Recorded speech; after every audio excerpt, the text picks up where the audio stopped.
welcome to the I Got Thoughts podcast, a space on the internet where we talk about anything and everything media. I'm your host, Elisa Hamoud, and we're finally here, the last episode of the Plight of Netflix.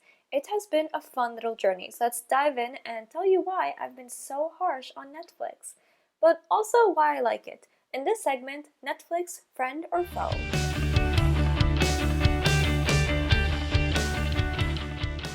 Netflix is a leading streaming platform bringing you a plethora of shows and movies to watch. The good, the bad, and the just plain ugly.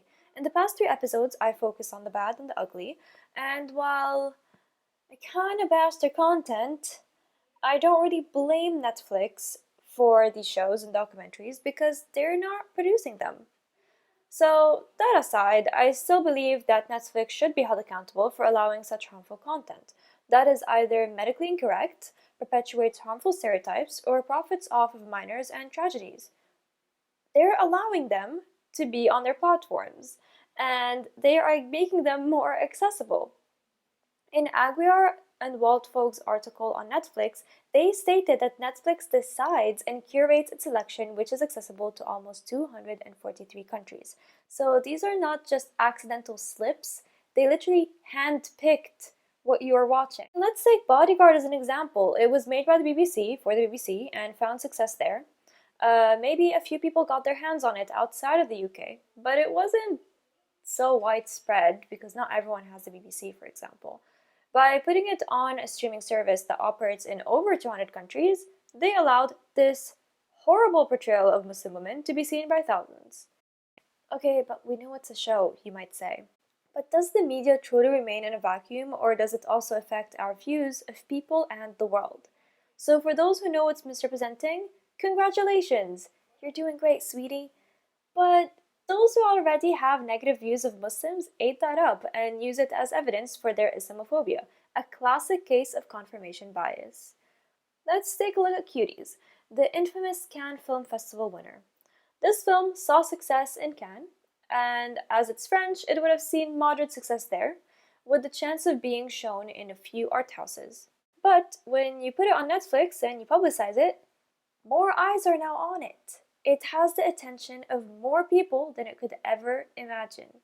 And I mean, we can go on and talk about all the shows and movies that I've mentioned, but the bottom line is that Netflix has power. It has the power to make a show be seen by thousands of people in over 200 countries just by putting it on their platform. So Netflix isn't a foe because they make these pieces of media, they don't, but because they stand there and they help them. I'm just saying, think critically of these shows and who allows them on their platform. No one blamed YouTube, for example, when Logan Paul filmed a deceased person in the forest, but they did blame them when they allowed this content to remain on their platform for almost a week. Similarly, I don't blame Netflix for Baby, Bodyguard, and so on. I just want them to be held accountable for allowing them on their platform, especially because Netflix selects what goes on their streaming services and what doesn't, as we previously mentioned. So, just for the record, Netflix, do better, select better shows, or better yet, just stop canceling the good ones. Though, and I hate to admit it, I do have to give credit where credit is due, and say that Netflix, while has its own bad, helps break the elitism and classism of the entertainment industry, and for that, I applaud it. So, is Netflix a friend?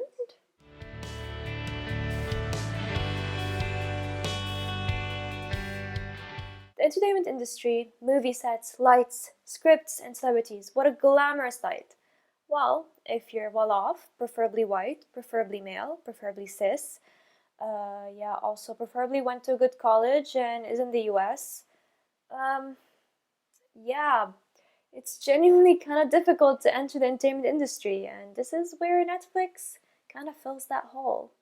Netflix does a few things right. It allows for a variety of films to get wider recognition. It gives independent filmmakers and smaller artists a platform and opportunity to make a movie. And it allows new actors to enter the industry. Let's start off with the variety of movies. When you scroll on Netflix, we can watch American, European, Middle Eastern, and Asian movies and shows. It introduces the audience to more genres and styles than traditional media outlets really do. I mean, let's take a look at myself for a second. Maybe also think about it yourself. How has Netflix changed the way that you watch? Have you watched new things recently? Maybe things outside your comfort zone, or maybe in a different language that you didn't know. I know for me, I started watching anime more often. I tried watching K dramas. I've watched European movies or shows that I don't know the language of. So yeah, I think it really helped me kind of widen my genres. Um, so, despite the perpetuation of Orientalist views on Arabs and Muslims, Netflix also, in a way, emancipates them by allowing their shows and movies to be played on their platform. On the 19th of October, Netflix even announced that it will feature a collection of 34 Lebanese films, highlighting Lebanese stories and storytellers. I actually did get to watch two Nadina Bakay movies on Netflix, which would have been slightly harder if I didn't have it, so that's kind of cool. And this also goes for other minorities and their films. An example is Atlantics, which is a Senegalese film that didn't get as wide of recognition as Cuties did, but is actually really interesting and tells a really transnational story about those that get lost at sea, those that immigrate. So I'm glad it got some sort of recognition through Netflix. So this kind of moves on to the idea of opportunity. So they create opportunities for aspiring filmmakers to make movies and gain success. Roma is the breakout movie of Netflix. It received several accolades, including Oscars. Interestingly, Netflix films have been banned from the Cannes Film Festival.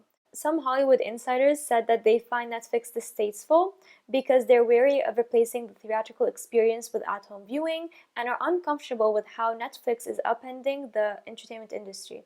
They're also worried about how the future of streaming will impact theaters' revenues and long term viability.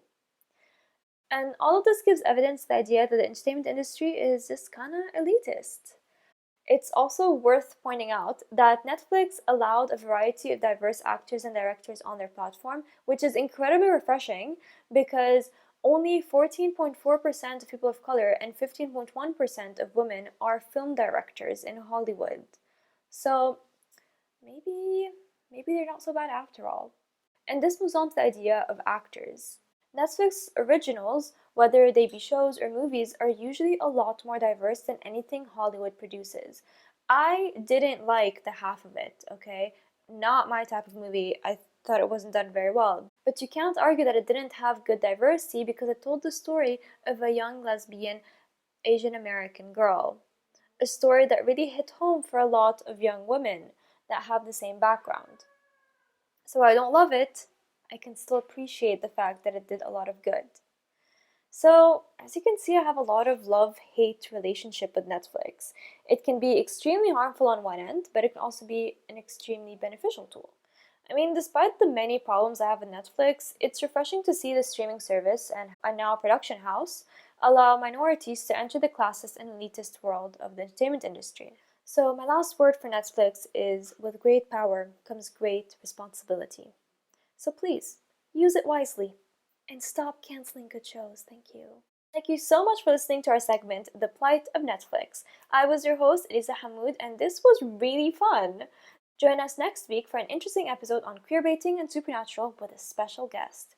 If you want to get in touch with the I Have Thoughts podcast, check us out on Instagram and Twitter at I Have Thoughts P. Until next time, stay safe, stay healthy, and keep on thinking. Bye!